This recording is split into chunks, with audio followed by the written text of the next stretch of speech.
Dicen que el diablo está en los detalles, pero yo creo que el diablo vive en la confianza excesiva. Mi marido Borja Montenegro siempre creyó que mi silencio era sinónimo de estupidez. Durante 10 años me trató como a un jarrón de porcelana en nuestra casa del barrio de Salamanca. Bonito, frágil y completamente vacío por dentro. Recuerdo la tarde que me pidió que firmara aquellos documentos sin leerlos. Me dio su pluma de oro y siguió bebiendo su café sin siquiera mirarme las manos. Ese fue su error. No vio que mis manos ya no temblaban. No vio que detrás de mis gafas de lectura yo no estaba mirando las letras sino calculando su caída. Él pensó que estaba descartando a una esposa vieja e inútil para reemplazarla por una modelo más joven. Nunca imaginó que en realidad le estaba entregando el arma del crimen a la única testigo que sabía dónde estaban enterrados todos sus secretos. Y todo comenzó con una risa. Se rió. Su risa resonó contra las paredes de madera oscura del juzgado de primera instancia número 42 de Madrid. Fue un sonido seco. Un sonido breve y cargado de desprecio que me golpeó directamente en el pecho. No era la risa de alguien que encuentra algo gracioso. Era el sonido de un hombre que nunca ha perdido una batalla en toda su vida. Era el sonido de la impunidad. Borja Montenegro se recostó en su silla de cuero italiano. Con un gesto ensayado se alisó la solapa de su traje gris marengo. Un traje hecho a medida en una sastrería exclusiva de la calle Serrano que costaba 2.500 euros. Se giró hacia su abogado. Don Matías Villalobos. Un hombre al que en los círculos legales de la capital llamaban el verdugo. Borja le susurró algo al oído, pero lo hizo con el volumen suficiente para que yo pudiera escucharlo desde el otro lado del pasillo. Mírala, Matías. Lleva ese vestido que le compré para una gala benéfica hace 5 años. Es patética. Se cree que está en una película de sobremesa. El abogado don Matías no se rió. Él nunca se reía. Tenía los ojos fríos como el pedernal y el pelo plateado peinado hacia atrás. Simplemente curvó los labios en una mueca y golpeó su pluma estilográfica de oro contra la mesa de roble macizo. Déjala jugar a las casitas, Borja. Eso hace que el golpe final sea más fácil. El juez Velasco odia a la gente que le hace perder el tiempo. Estará fuera de aquí antes de la hora del aperitivo. Yo estaba sentada sola en la mesa de la parte demandante. El aire acondicionado de la sala estaba demasiado fuerte y sentí un escalofrío que me recorrió la espalda. Me sentía pequeña. A diferencia de la mesa de la defensa que estaba abarrotada de ordenadores portátiles de última generación y pilas de documentos encuadernados en piel, mis recursos eran ridículos. Mi mesa estaba vacía. Salvo por un único bloc de notas de color amarillo y un vaso de plástico con agua del grifo. Mantuve la cabeza baja. Tenía el pelo castaño recogido en un moño severo y sensato. Para cualquier observador casual yo parecía exactamente lo que ellos decían que era. Una mujer derrotada. Una ama de casa de 60 años que había sido cambiada por un modelo más nuevo. Específicamente por Vanessa. La nueva secretaria personal de Borja, que tenía 24 años. La misma edad que nuestra hija menor. Todos en pie. La voz del alguacil retumbó en la sala. La pesada puerta detrás del estrado se abrió y entró su señoría don Arturo Velasco. Era un jurista de la vieja escuela. Un hombre que tenía cero paciencia para el teatro y aún menos paciencia para la incompetencia.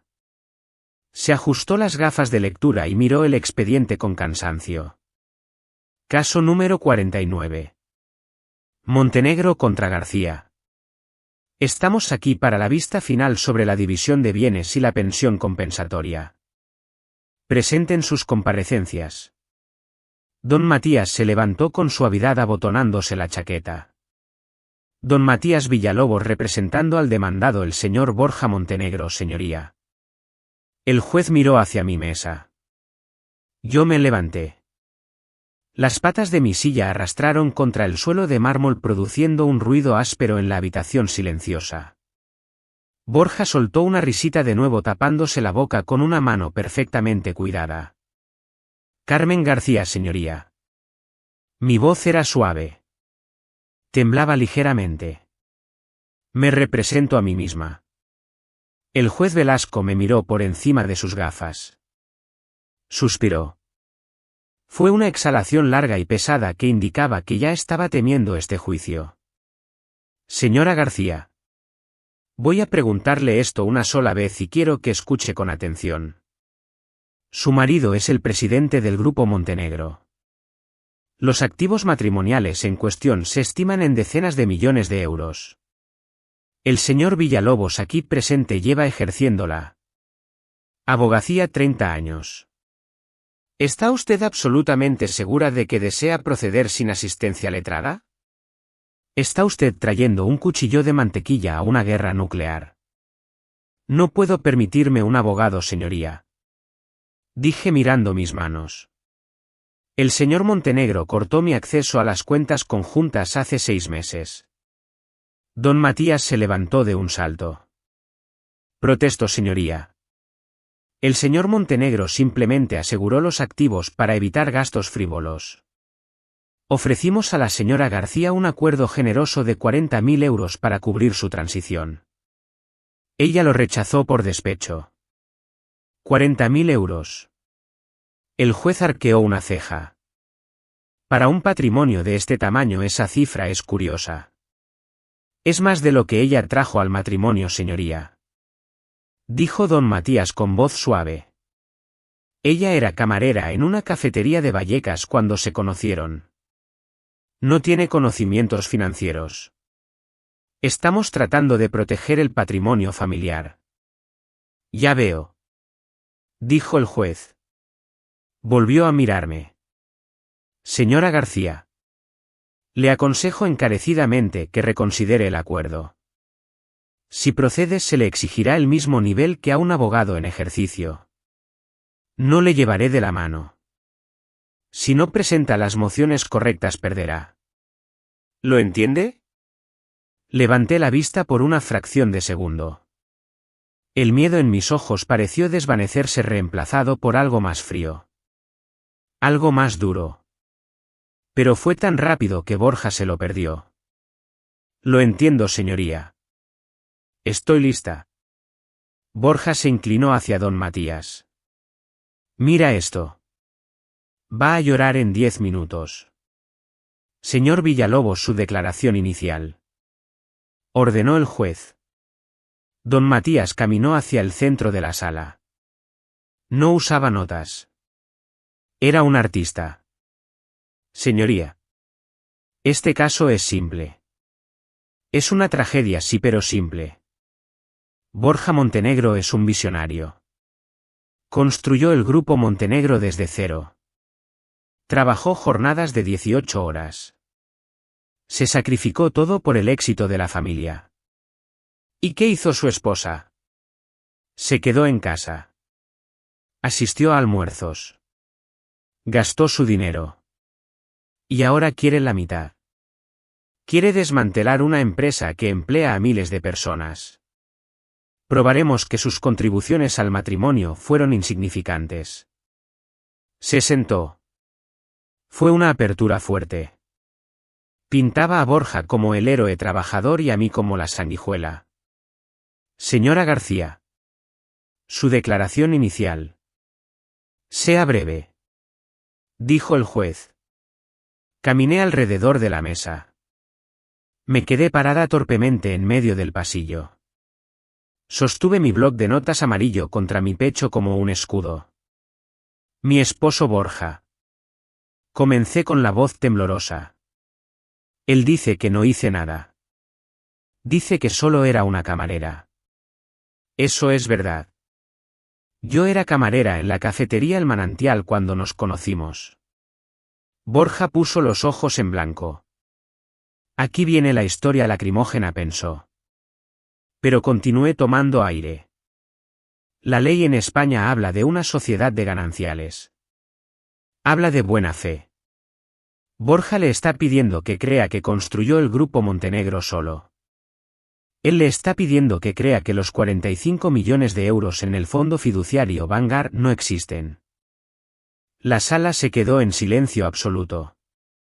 La cabeza de don Matías se levantó de golpe. Borja se congeló. ¿El fondo qué? Preguntó el juez Velasco inclinándose hacia adelante. El fondo Vanguard, señoría. Dije con la voz estabilizándose.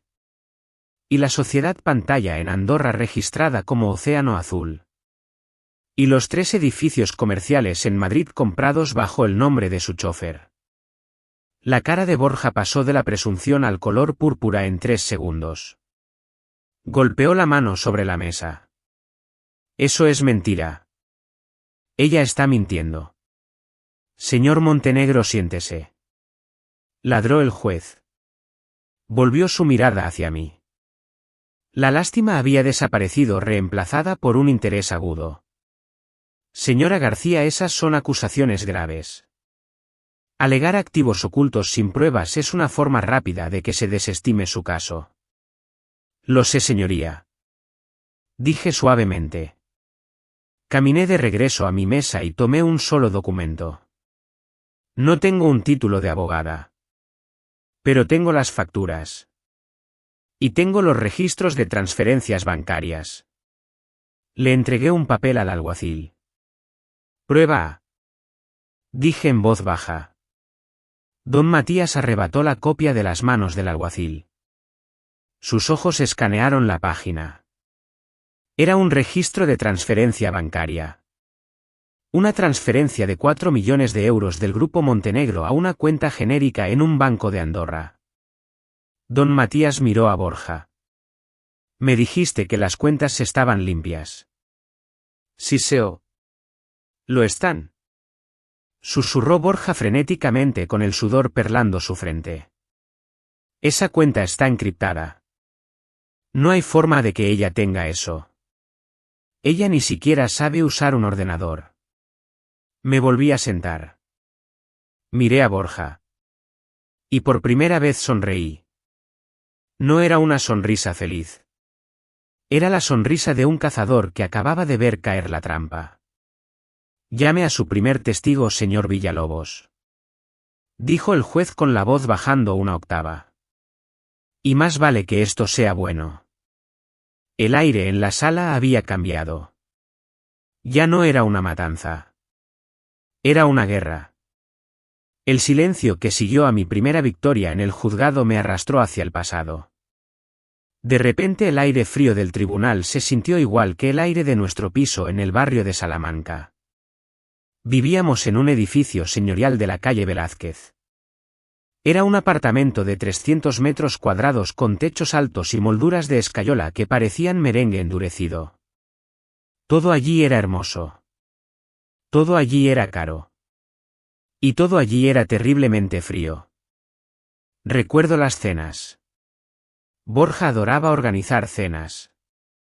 Decía que los negocios en Madrid no se cerraban en las oficinas sino alrededor de una mesa con buen vino y mejor jamón. Yo era la encargada de que todo estuviera perfecto. Las flores debían ser frescas pero no oler demasiado fuerte para no interferir con el aroma de la comida. La cubertería de plata debía brillar lo suficiente para que los invitados pudieran ver reflejada su propia importancia. Yo era parte de esa decoración. Borja nunca me preguntaba qué opinaba sobre el menú. Nunca me preguntaba si me apetecía recibir gente. Simplemente entraba en mi vestidor y elegía mi ropa. Carmen, ponte el vestido de seda verde. Carmen, no uses ese collar, es demasiado vulgar para la esposa de un Montenegro. Carmen, sonríe más pero habla menos. Yo obedecía. Al principio lo hacía porque quería complacerle. Yo era una chica sencilla de barrio obrero y pensaba que él me estaba enseñando a ser una dama. Pensaba que su control era una forma de cuidado. Me llevó años entender que no me estaba puliendo como a un diamante. Me estaba recortando como a un seto que crecía demasiado. En aquellas cenas interminables yo me sentaba al final de la mesa. Los invitados solían ser políticos locales, promotores inmobiliarios. Y por supuesto don Matías. Comían como reyes y bebían como cosacos. Y cuando el alcohol empezaba a soltarles la lengua se olvidaban de que yo estaba allí. Para ellos yo no era Carmen. Yo era la esposa. La mujer florero. La que servía el café y se retiraba discretamente cuando sacaban los puros. Asumían que mi cerebro era tan pequeño como mi talla de vestido. Asumían que una mujer que no sabía distinguir un vino Ribera del Duero de un Rioja tampoco podía entender la diferencia entre una inversión legítima y un soborno. Qué equivocados estaban. Hablaban delante de mí con una libertad pasmosa. Recuerdo una noche de invierno. Borja estaba sirviendo brandy en copas grandes de balón. Se estaba jactando de una operación en la costa. Hablaba de un terreno rústico que no valía nada.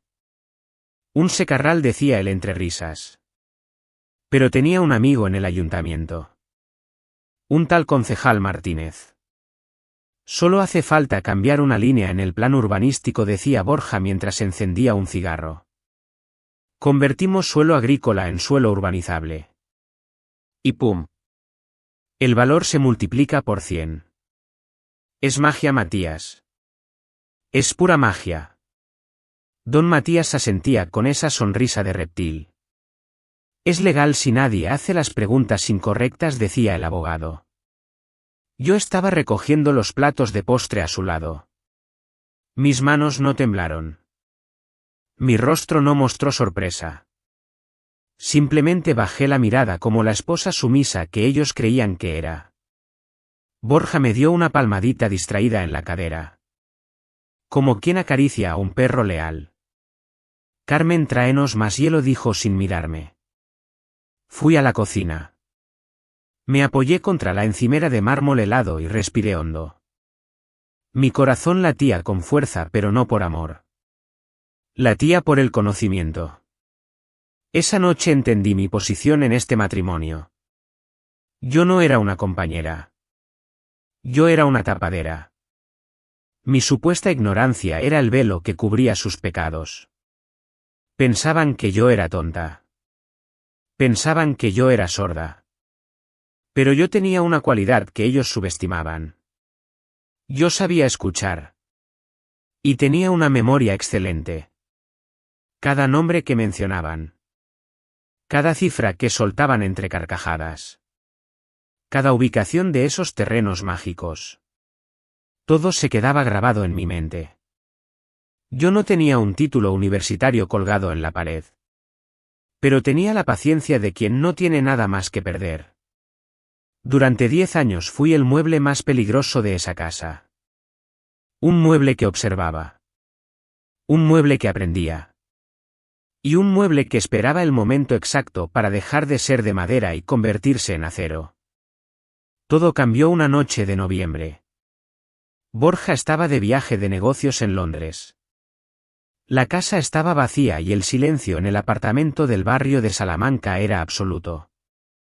Normalmente ese silencio me asustaba. Me hacía sentir pequeña e insignificante entre tantos muebles antiguos y alfombras persas. Pero esa noche el silencio se sentía diferente. Se sentía como una oportunidad. Entré en el despacho de mi marido. Era una habitación que tenía prohibida. Borja decía que mis productos de limpieza o mi torpeza podían desordenar sus papeles importantes. Pero yo sabía dónde guardaba la llave de repuesto. La guardaba dentro de un jarrón de porcelana china en el recibidor. Era un escondite tan obvio que solo un hombre arrogante pensaría que es seguro. Abrí la caja fuerte. El código fue aún más insultante. Era su propia fecha de nacimiento. Ni siquiera se había molestado en usar una combinación compleja. Su ego era la llave de su propia destrucción. Dentro había fajos de billetes de 50 euros. Había pasaportes. Y había una carpeta azul oscuro que no había visto antes. La saqué. Mis manos temblaban un poco, pero no por miedo sino por una intuición helada. Abrí la carpeta. Lo que leí hizo que se me helara la sangre en las venas. No eran documentos financieros. No eran escrituras de propiedad. Era un informe médico. Un informe psiquiátrico completo firmado por un tal doctor Moret. Un especialista de renombre en Madrid al que yo nunca había visto en mi vida. El informe tenía fecha de hacía 2 meses. En esas páginas ese médico describía a una paciente llamada Carmen García. Describía mis síntomas. Decía que sufría de paranoia severa. Decía que tenía episodios de delirios y pérdida de contacto con la realidad. La conclusión al final de la página era clara y aterradora. El doctor recomendaba mi ingreso inmediato en una institución de salud mental para mi propia protección. Borja no solo planeaba divorciarse de mí. Planeaba anularme.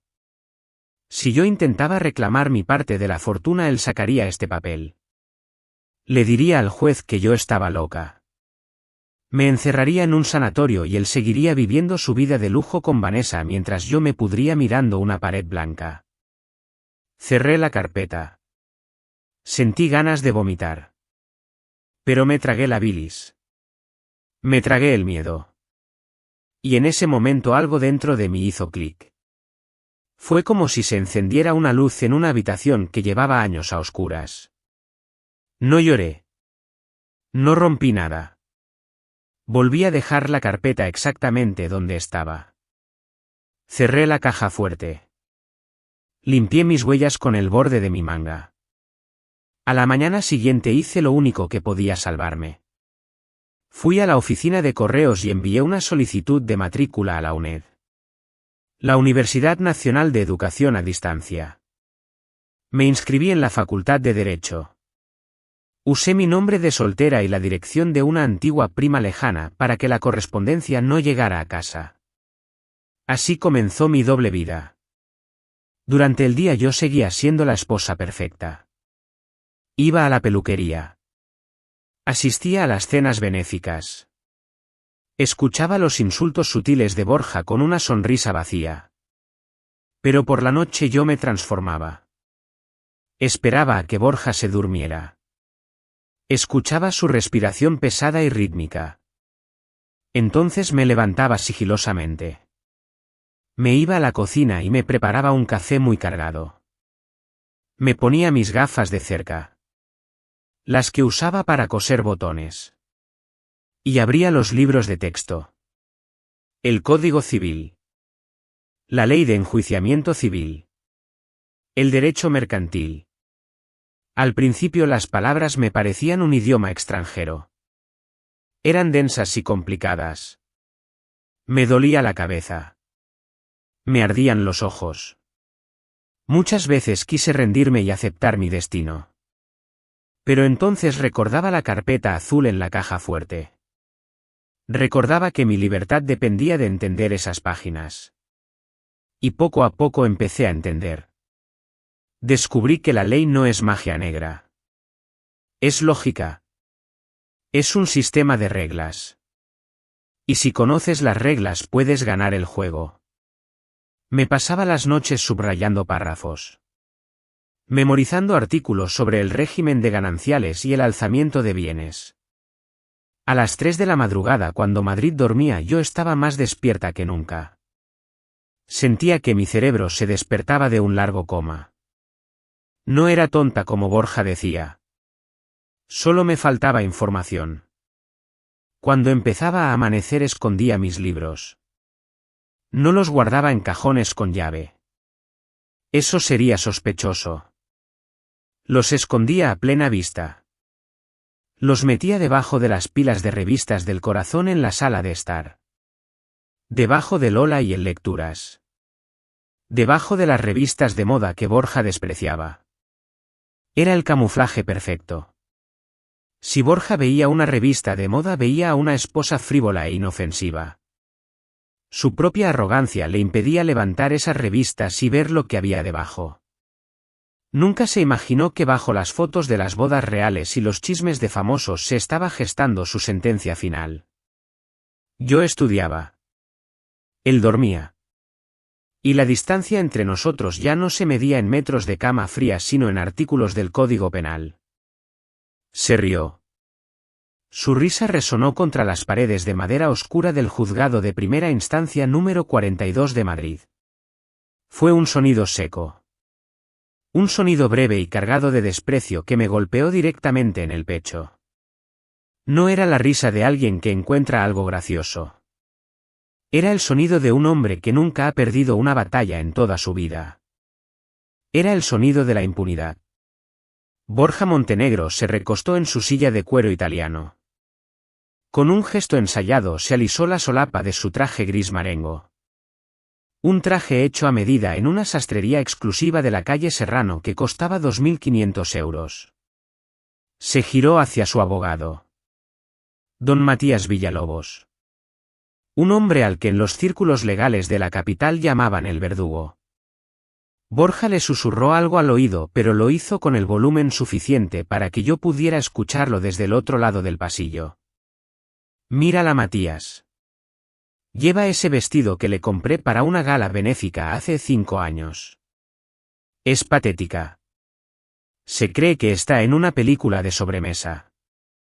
El abogado don Matías no se rió. Él nunca se reía. Tenía los ojos fríos como el pedernal y el pelo plateado peinado hacia atrás. Simplemente curvó los labios en una mueca y golpeó su pluma estilográfica de oro contra la mesa de roble macizo. Déjala jugar a las casitas, Borja. Eso hace que el golpe final sea más fácil. El juez Velasco odia a la gente que le hace perder el tiempo. Estará fuera de aquí antes de la hora del aperitivo. Yo estaba sentada sola en la mesa de la parte demandante. El aire acondicionado de la sala estaba demasiado fuerte y sentí un escalofrío que me recorrió la espalda. Me sentía pequeña. A diferencia de la mesa de la defensa que estaba abarrotada de ordenadores portátiles de última generación y pilas de documentos encuadernados en piel, mis recursos eran ridículos. Mi mesa estaba vacía. Salvo por un único bloc de notas de color amarillo y un vaso de plástico con agua del grifo. Mantuve la cabeza baja. Tenía el pelo castaño recogido en un moño severo y sensato. Para cualquier observador casual yo parecía exactamente lo que ellos decían que era. Una mujer derrotada. Una ama de casa de 60 años que había sido cambiada por un modelo más nuevo. Específicamente por Vanessa. La nueva secretaria personal de Borja, que tenía 24 años. La misma edad que nuestra hija menor. Todos en pie. La voz del alguacil retumbó en la sala. La pesada puerta detrás del estrado se abrió y entró su señoría don Arturo Velasco. Era un jurista de la vieja escuela. Un hombre que tenía cero paciencia para el teatro y aún menos paciencia para la incompetencia. Se ajustó las gafas de lectura y miró el expediente con cansancio. Caso número 49. Montenegro contra García. Estamos aquí para la vista final sobre la división de bienes y la pensión compensatoria. Presenten sus comparecencias. Don Matías se levantó con suavidad abotonándose la chaqueta. Don Matías Villalobos, representando al demandado el señor Borja Montenegro, señoría. El juez miró hacia mi mesa. Yo me levanté. Las patas de mi silla arrastraron contra el suelo de mármol produciendo un ruido áspero en la habitación silenciosa. Borja soltó una risita de nuevo tapándose la boca con una mano perfectamente cuidada. Carmen García, señoría. Mi voz era suave. Temblaba ligeramente. Me represento a mí misma. El juez Velasco me miró por encima de sus gafas. Suspiró. Fue una exhalación larga y pesada que indicaba que ya estaba temiendo este juicio. Señora García. Voy a preguntarle esto una sola vez y quiero que escuche con atención. Su marido es el presidente del Grupo Montenegro. Los activos matrimoniales en cuestión se estiman en decenas de millones de euros. El señor Villalobos aquí presente lleva ejerciendo la abogacía 30 años. ¿Está usted absolutamente segura de que desea proceder sin asistencia letrada? Está usted trayendo un cuchillo de mantequilla a una guerra nuclear. No puedo permitirme un abogado, señoría. Dije mirando mis manos. El señor Montenegro cortó mi acceso a las cuentas conjuntas hace 6 meses. Don Matías se levantó de un salto. Protesto, señoría. El señor Montenegro simplemente aseguró los activos para evitar gastos frívolos. Ofrecimos a la señora García un acuerdo generoso de 40.000 euros para cubrir su transición. Ella lo rechazó por despecho. 40.000 euros. El juez arqueó una ceja. Para un patrimonio de este tamaño esa cifra es curiosa. Es más de lo que ella trajo al matrimonio, señoría. Dijo don Matías con voz suave. Ella era camarera en una cafetería de Vallecas cuando se conocieron. No tiene conocimientos financieros. Estamos tratando de proteger el patrimonio familiar. Ya veo. Dijo el juez. Volvió a mirarme. Señora García.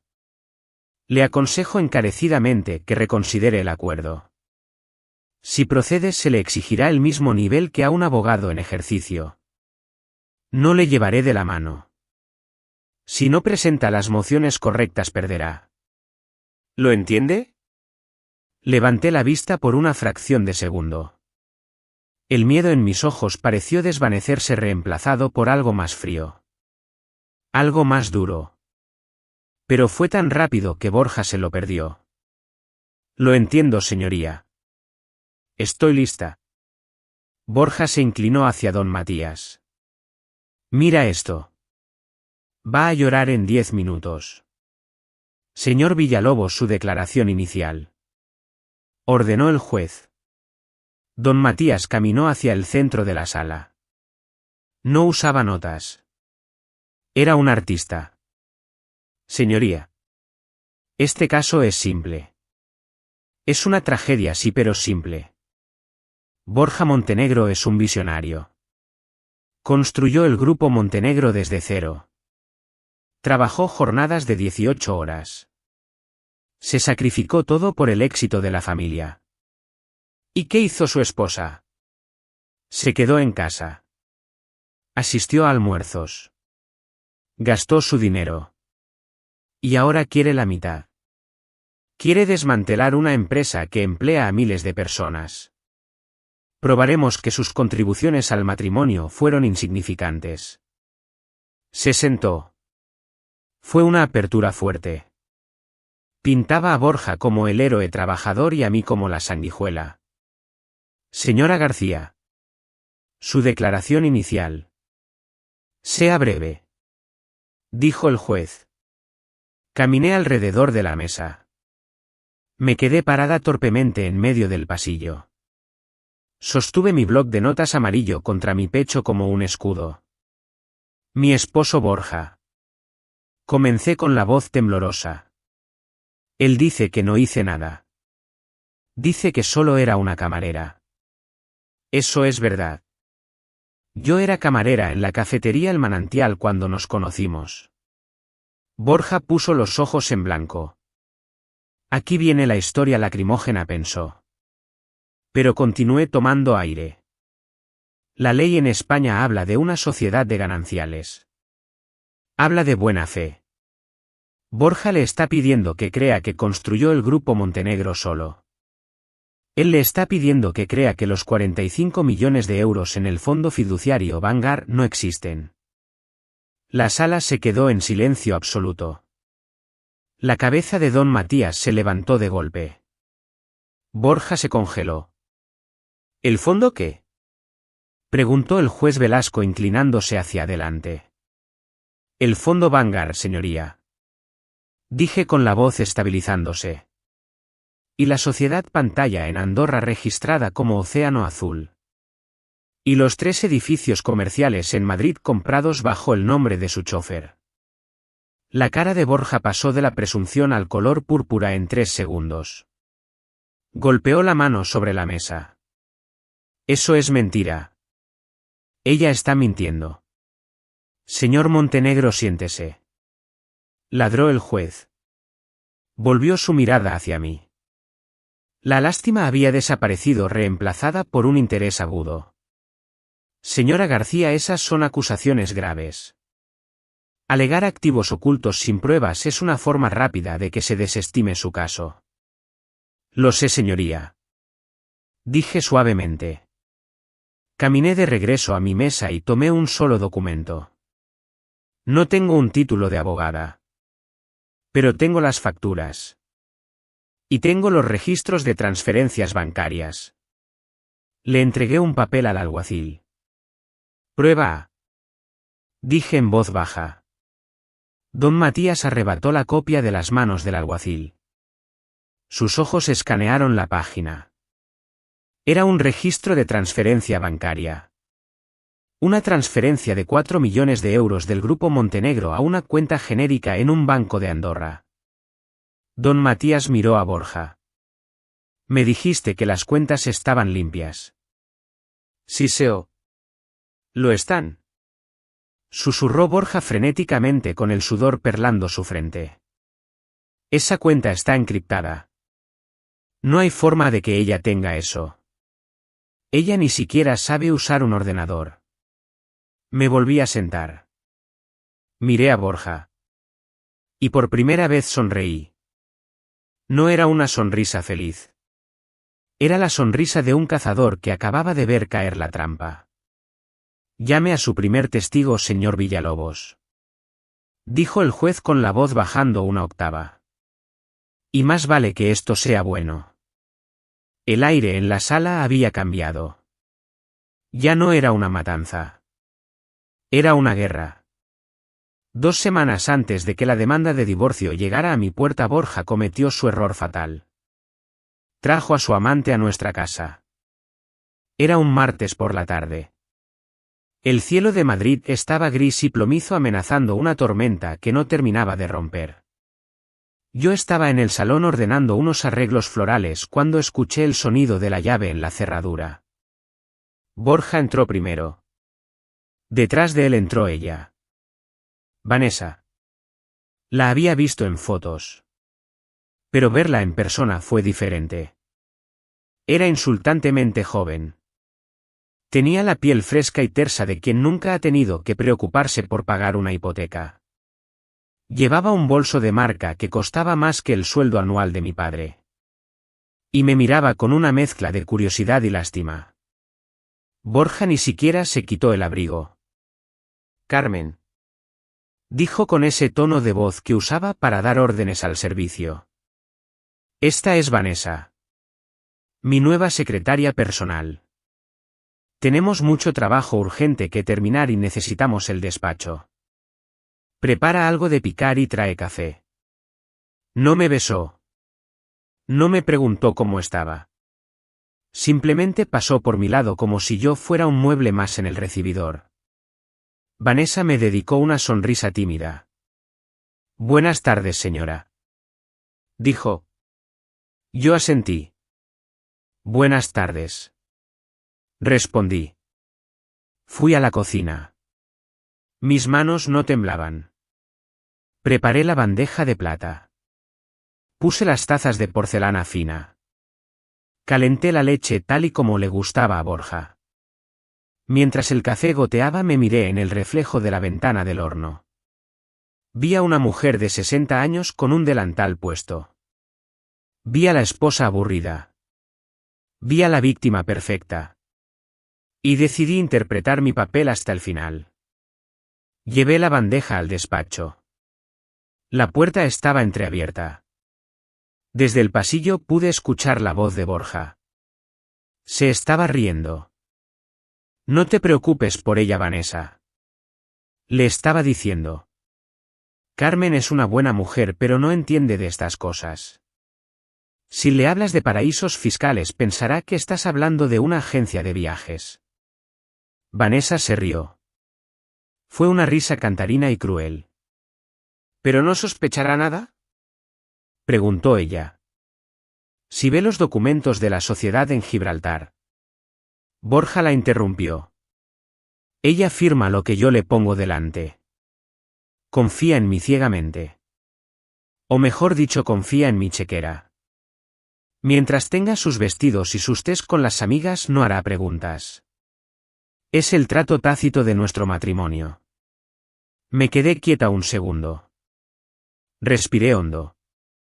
Ajusté mi máscara de ignorancia. Empujé la puerta con la cadera. Aquí tenéis el café. Dije con voz suave. Borja estaba sentado detrás de su enorme escritorio de caoba. Vanessa estaba sentada en el borde de la mesa muy cerca de él. Demasiado cerca para una secretaria. Al verme se separó un poco, pero la arrogancia en sus ojos permaneció. Gracias, Carmen. Dijo Borja sin mirarme. Deja la bandeja ahí. Ay, ya que estás aquí necesito tu firma. Sacó un documento de una carpeta de cuero. Lo puso sobre la mesa tapando el texto superior con la mano. Solo dejó visible la línea de puntos al final de la página. Es para el seguro de la casa. ¿Mintió? Han cambiado la póliza y necesitamos actualizar los beneficiarios. Firma aquí. Me acerqué. Me ajusté mis gafas de cerca. Esas gafas que me hacían parecer una abuela inofensiva. Miré el papel. No era una póliza de seguro. Reconocí el logotipo en la esquina superior izquierda. Era el sello notarial de una empresa llamada Océano Azul Holdings. La dirección estaba en un apartado postal de Andorra. El documento autorizaba el traspaso de fondos desde nuestra cuenta conjunta hacia esa entidad.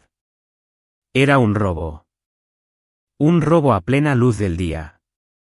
Y él quería que yo fuera cómplice de mi propio despojo. Dudé un segundo. ¿Pasa algo? Preguntó Borja. Su voz se tensó. ¿No encuentras el bolígrafo? No. Dije. Es que la letra es muy pequeña. Cogí el bolígrafo. Mi mente trabajó a la velocidad de la luz. Si me negaba a firmar, él sabría que yo sabía. Se pondría en guardia. Escondería mejor el dinero. Destruiría las pruebas. Pero si firmaba. Si firmaba yo tendría la prueba definitiva. Porque él no sabía que yo tenía una copia de ese mismo documento guardada en mi memoria fotográfica. Y lo más importante. Él estaba cometiendo un delito de falsedad documental y alzamiento de bienes delante de un testigo. Firmé. Hice mi firma un poco temblorosa.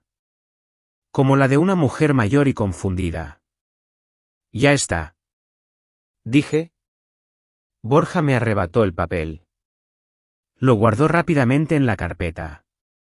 Suspiró aliviado. Perfecto. Dijo. Ya puedes retirarte, Carmen.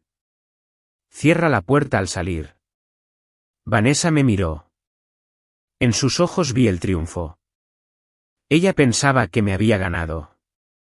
Pensaba que me estaba quitando a mi marido y mi dinero. Pobrecilla. Ella no sabía que Borja no era un premio. Borja era una condena. Les serví el café. El vapor subía de las tazas llenando la habitación con el aroma amargo del grano tostado. Mientras caminaba hacia la puerta hice un cálculo mental rápido. Falsificación de documento mercantil. De 1 a 3 años de prisión. Blanqueo de capitales. De 6 meses a 6 años. Alzamiento de bienes. De 1 a 4 años. Si el juez Velasco era estricto, Borja no volvería a pisar la calle hasta dentro de una década. Me detuve en el umbral. ¿Necesitáis algo más? Pregunté. No, Carmen. Vete a descansar. Dijo Borja. Cerré la puerta suavemente. Me quedé en el pasillo escuchando sus risas de nuevo. Se reían de mi estupidez. Se reían de mi sumisión. Pero yo ya no escuchaba risas. Yo escuchaba el sonido de unos barrotes de hierro cerrándose. Fui a mi habitación. Saqué mi teléfono móvil que había dejado grabando notas de voz en el bolsillo de mi delantal. Detuve la grabación. Guardé el archivo. Esa noche dormí profundamente. Como un bebé. Porque sabía que la presa ya no era yo. La presa estaba en el despacho bebiendo café y creyéndose el rey del mundo. Y el cazador acababa de cerrar el cepo. La sala del tribunal estaba en silencio. Ya no se escuchaban risas. Ya no se escuchaban murmullos burlones. Solo se escuchaba el zumbido constante del aire acondicionado y el sonido de mi propia voz. Una voz que ya no temblaba. Una voz que llenaba el espacio con la claridad de una campana de iglesia. Me ajusté las gafas de lectura. Esas mismas gafas que durante años había usado para leer las etiquetas de los precios en el supermercado o para coser los botones de las camisas de Borja. Ahora eran mi herramienta de guerra. Miré al juez Velasco directamente a los ojos. Ya no vi impaciencia en su rostro. Vi atención. Vi respeto. Señoría. Dije manteniendo la espalda recta. Lo que el señor Montenegro llama gastos operativos yo lo llamo ingeniería financiera para defraudar a la sociedad de gananciales. Caminé hacia la mesa del alguacil y deposité otro documento. Prueba B, anuncié. Esto es un extracto del registro mercantil de Andorra. Solicité esta copia compulsada hace 3 semanas a través de un notario en Barcelona. Demuestra que la empresa Océano Azul Holdings tiene un único administrador único.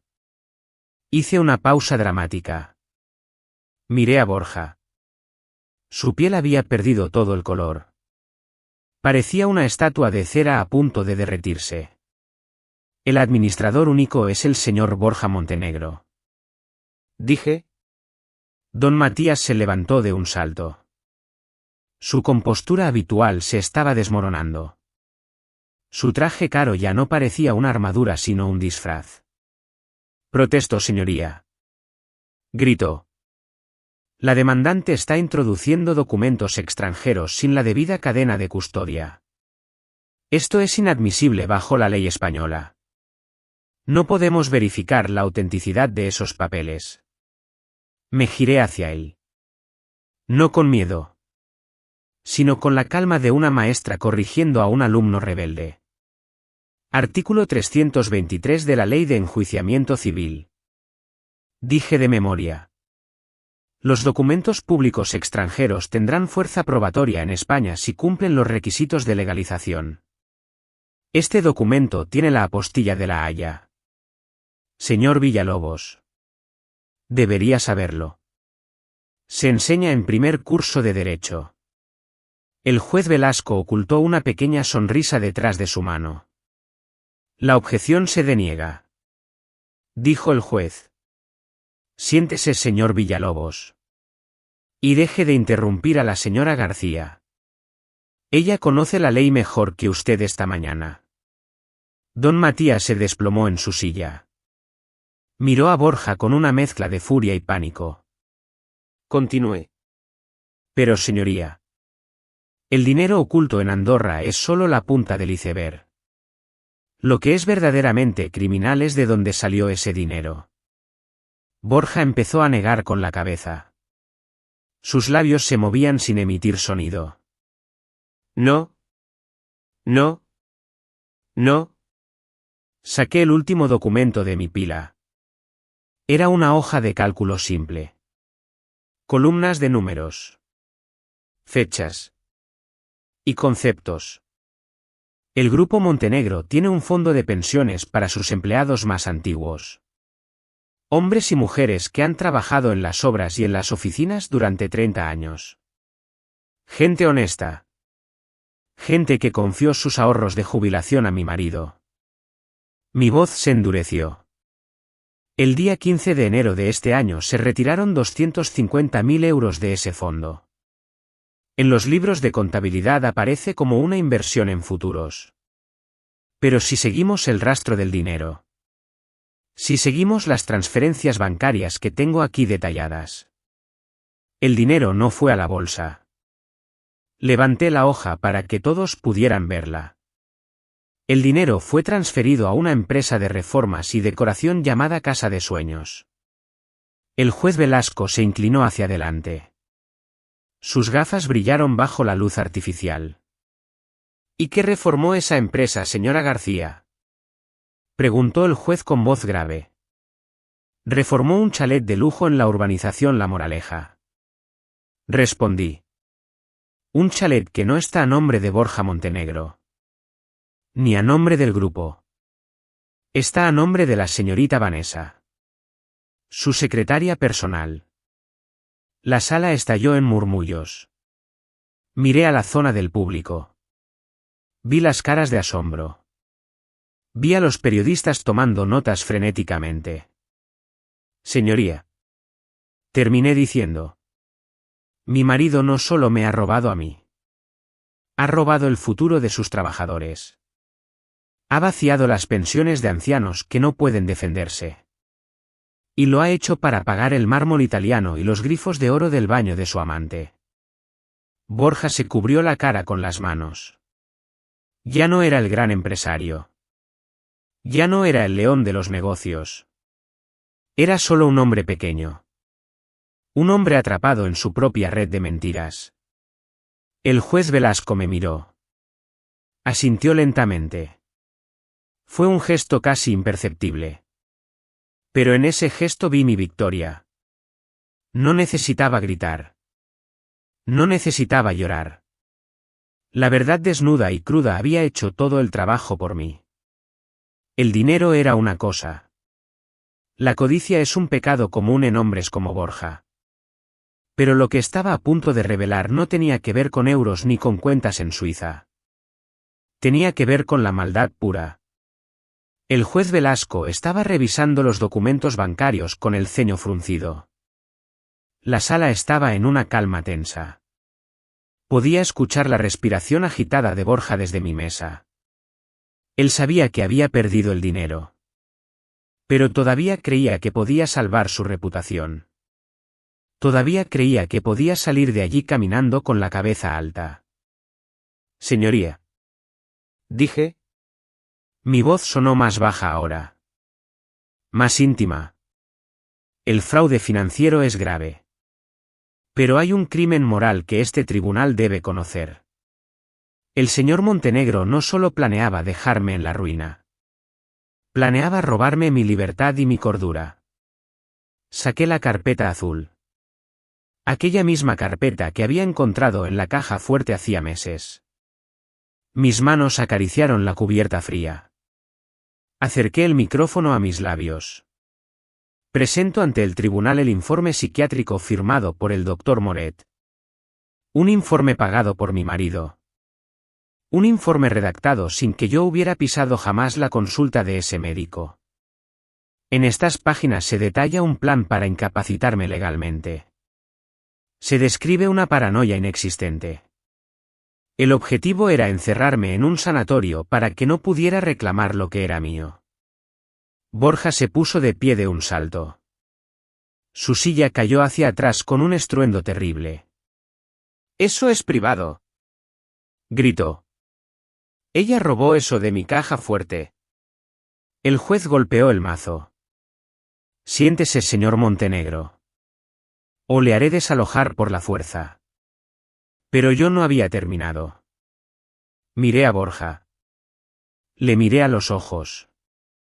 Y vi el momento exacto en que el miedo real entró en su alma. Y también sé lo de mi padre Borja. Dije. Sé lo de la finca Los Olivos. Su rostro pasó de un rojo furioso a un blanco cadavérico.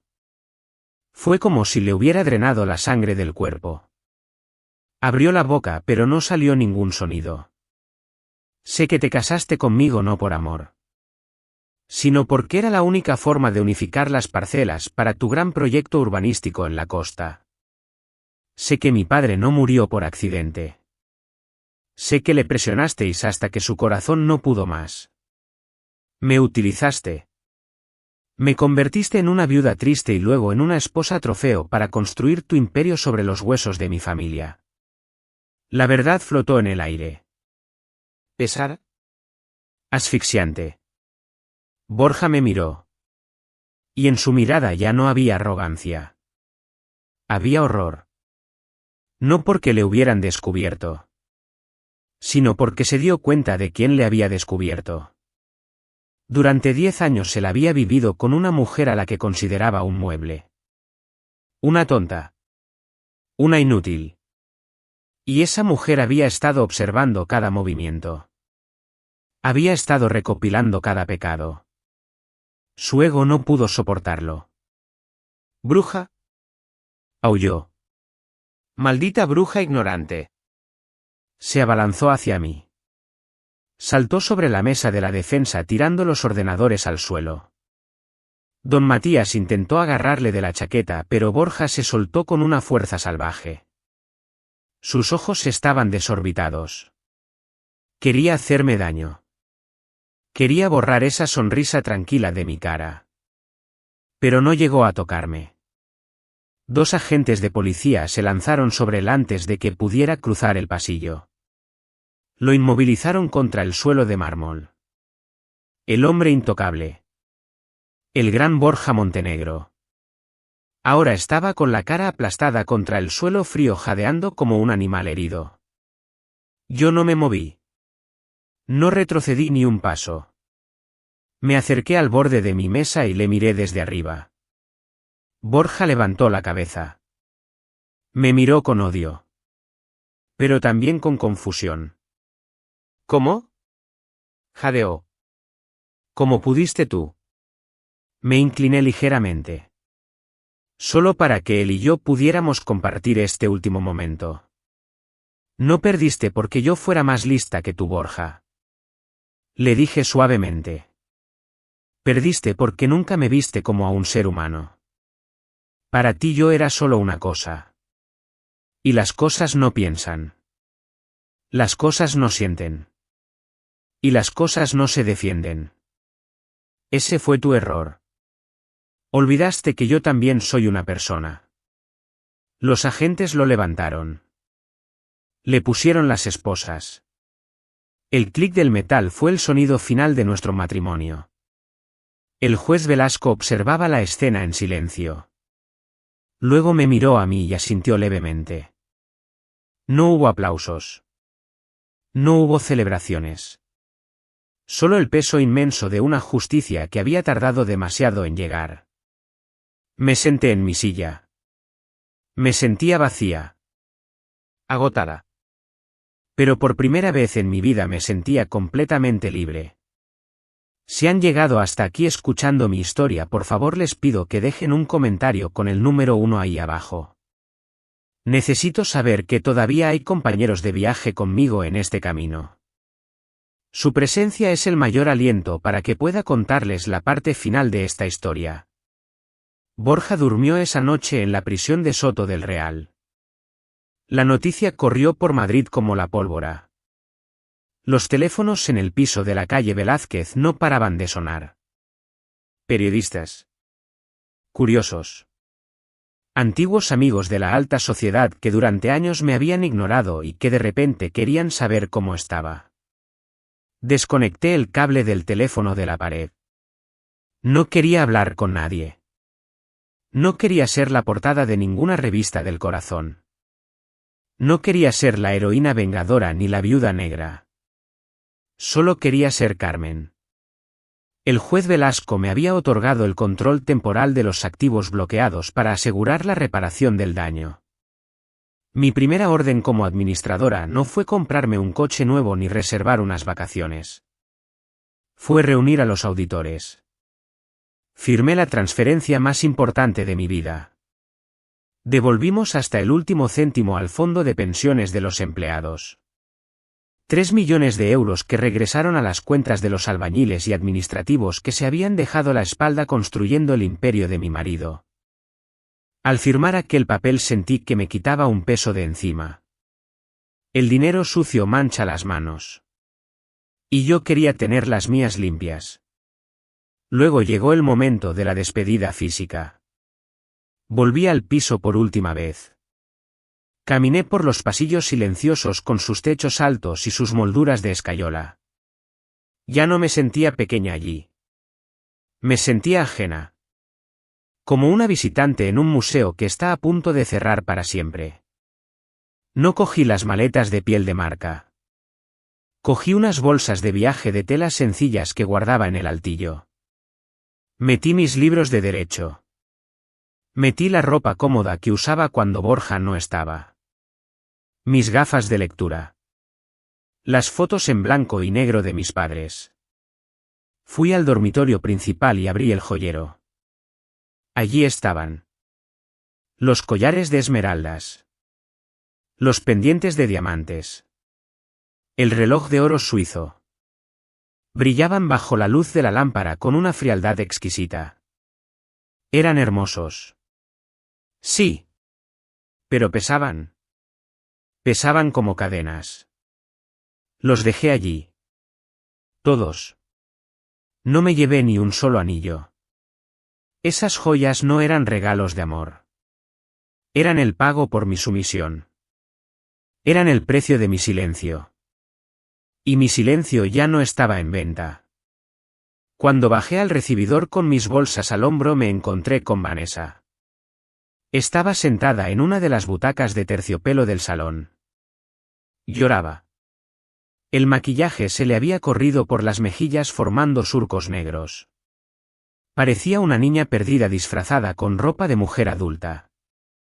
Ya no tenía esa mirada altiva de secretaria poderosa que me había dedicado semanas atrás.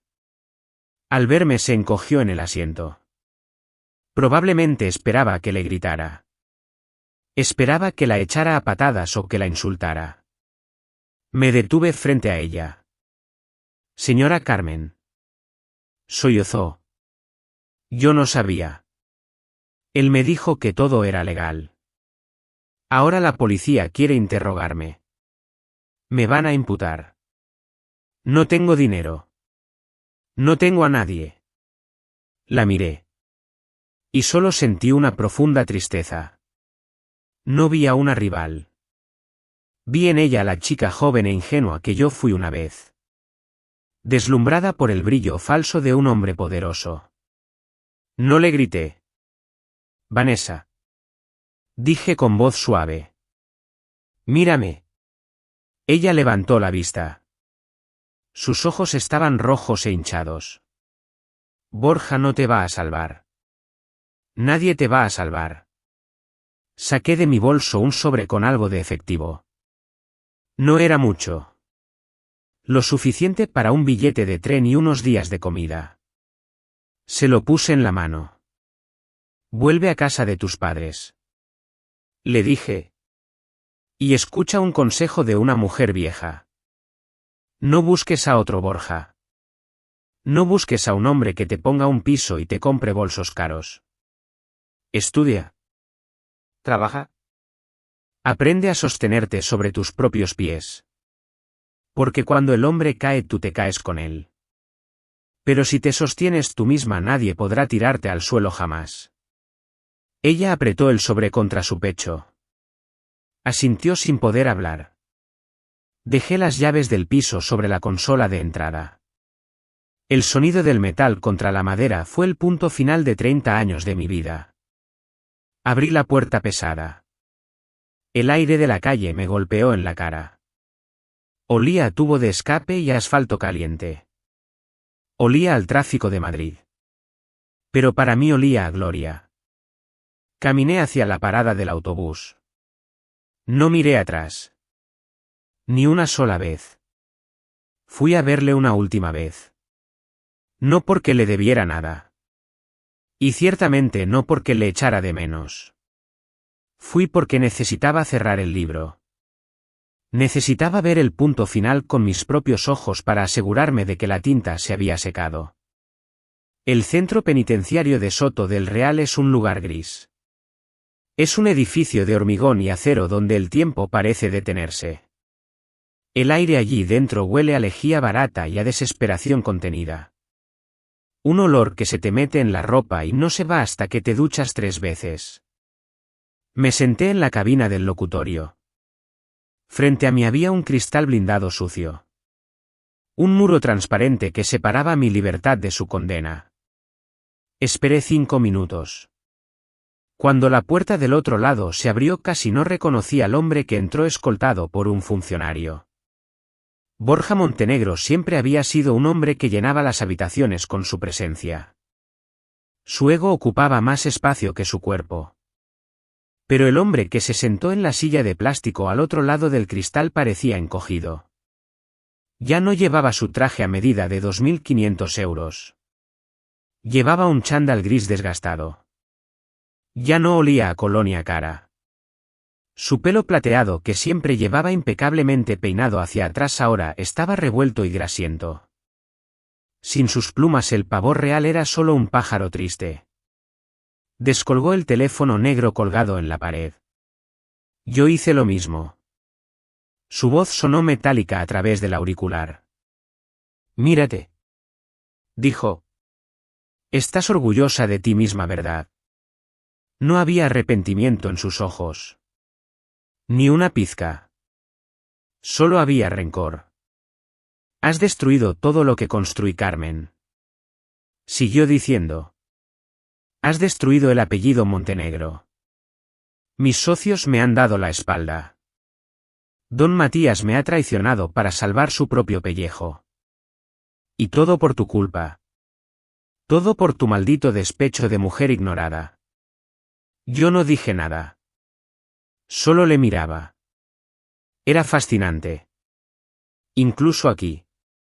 Incluso encerrado en una celda de 3 metros cuadrados él seguía creyendo que era la víctima.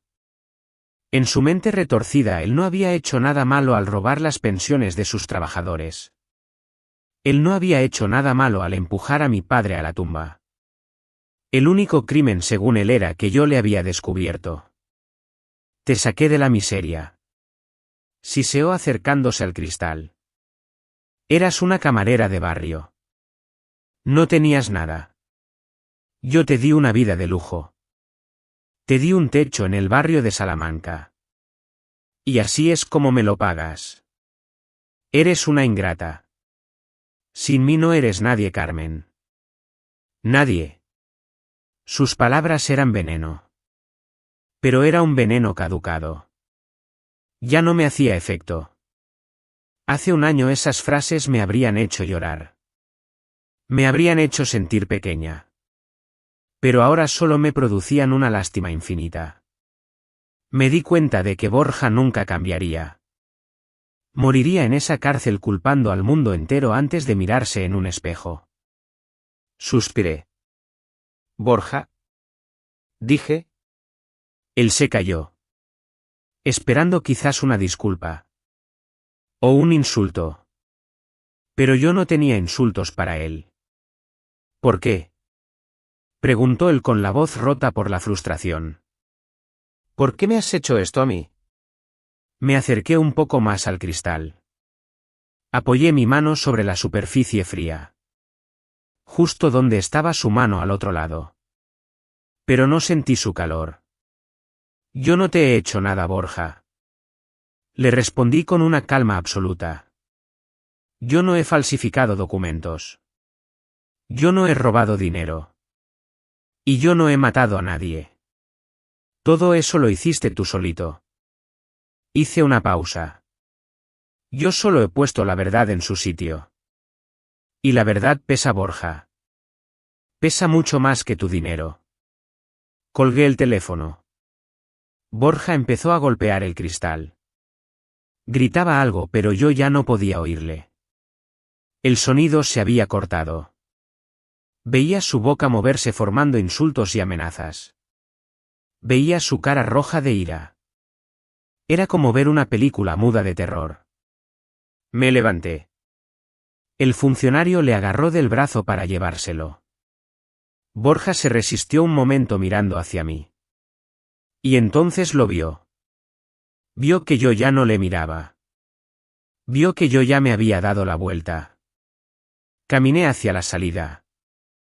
La puerta de metal pesado se cerró detrás de mí con un golpe seco. ¡Clac! Salí al aparcamiento. El cielo de Madrid era azul intenso. Respiré hondo. El aire fresco llenó mis pulmones. Saqué las llaves de mi pequeño coche utilitario de segunda mano. Arranqué el motor. Y por primera vez en 30 años conduje hacia mi propio destino sin mirar por el espejo retrovisor. El otoño ha llegado a la Costa del Sol. Pero aquí en la finca Los Olivos el aire no huele a crema solar ni a bullicio de turistas. Huele a tierra mojada. Huele a tomillo silvestre y a salitre. Huele a memoria. Estoy sentada bajo la sombra del olivo centenario. El mismo árbol que mi padre plantó con sus propias manos hace 50 años. Sus raíces son nudosas y profundas. Se agarran a esta tierra seca con una fuerza que ningún viento puede arrancar. A veces me gusta pensar que yo soy un poco como este árbol. Me han podado. Me han golpeado las tormentas. Pero mis raíces siguen aquí. Llevo un jersey de lana gorda y unos pantalones de trabajo manchados de barro. Si Borja pudiera verme ahora seguramente se reiría. Diría que parezco una campesina ignorante. Diría que he desperdiciado mi oportunidad de ser una gran dama de la sociedad madrileña. Y tendría razón. Soy una campesina. Y nunca he sido más feliz en toda mi vida. Tengo sobre mi regazo el viejo libro de Derecho Civil. Las tapas están gastadas y hay decenas de páginas marcadas con dobleces en las esquinas. Paso la mano por la cubierta rugosa. Ya no necesito abrirlo. Ya no necesito subrayar artículos ni memorizar leyes para defenderme. Este libro fue mi espada y mi escudo durante la guerra. Pero la guerra ha terminado. Ahora es solo un recuerdo de lo que fui capaz de hacer. Lo cierro suavemente y lo dejo sobre la hierba. Miro hacia el horizonte donde el mar se junta con el cielo y pienso en todo lo que ha pasado. Pienso en Borja. Y por primera vez en mucho tiempo puedo pensar en él sin sentir un nudo en el estómago. Su caída me ha enseñado 3 lecciones que quiero compartir con vosotros antes de despedirme. La primera es simple. Borja no perdió su imperio porque le faltara dinero o abogados caros. Perdió porque cometió el error más antiguo de la humanidad. Juzgó el libro por su cubierta. Vio mis manos ásperas de antigua camarera y pensó que mi mente también lo era. Vio mi silencio y pensó que estaba vacío cuando en realidad estaba lleno de observación. Creyó que el valor de una persona se mide por la etiqueta de su ropa y no por la fuerza de su carácter. Y esa ceguera fue su tumba. La segunda lección es más dolorosa pero necesaria. Ahora entiendo que la traición de Borja no nació de su fuerza. Nació de su debilidad. Un hombre verdaderamente seguro de sí mismo no necesita enjaular a su mujer para sentirse poderoso. Un hombre completo no necesita humillar a su compañera para sentirse grande. Su necesidad obsesiva de control y sus infidelidades no eran más que el grito desesperado de un ego frágil.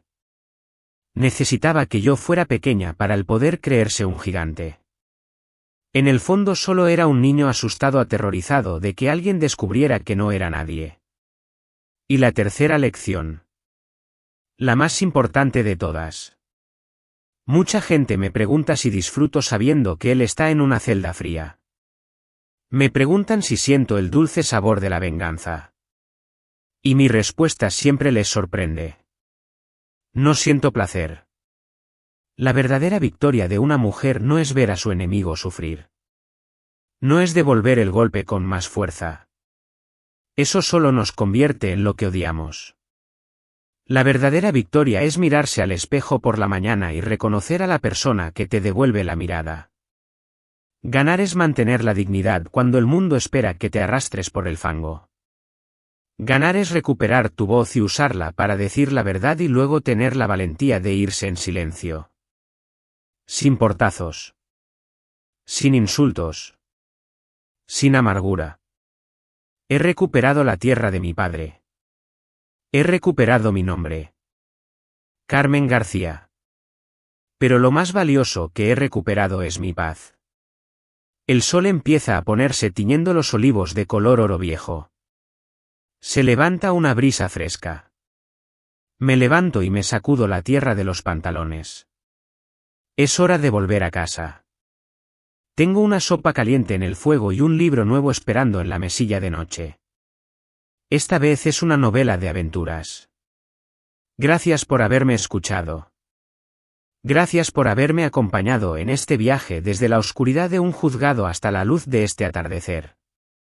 Antes de irme me gustaría dejarles con una pregunta para que la reflexionen esta noche. En un mundo que nos grita constantemente que debemos aparentar ser ricos y perfectos para ser valorados, ¿qué creen ustedes que pesa más al final del camino?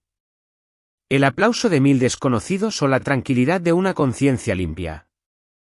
Espero leer sus respuestas. Hasta siempre. Aquí termina la historia de Carmen García. ¿Qué pensáis sobre la decisión final que tomó Carmen? ¿Habríais actuado de forma diferente si hubierais estado en su lugar?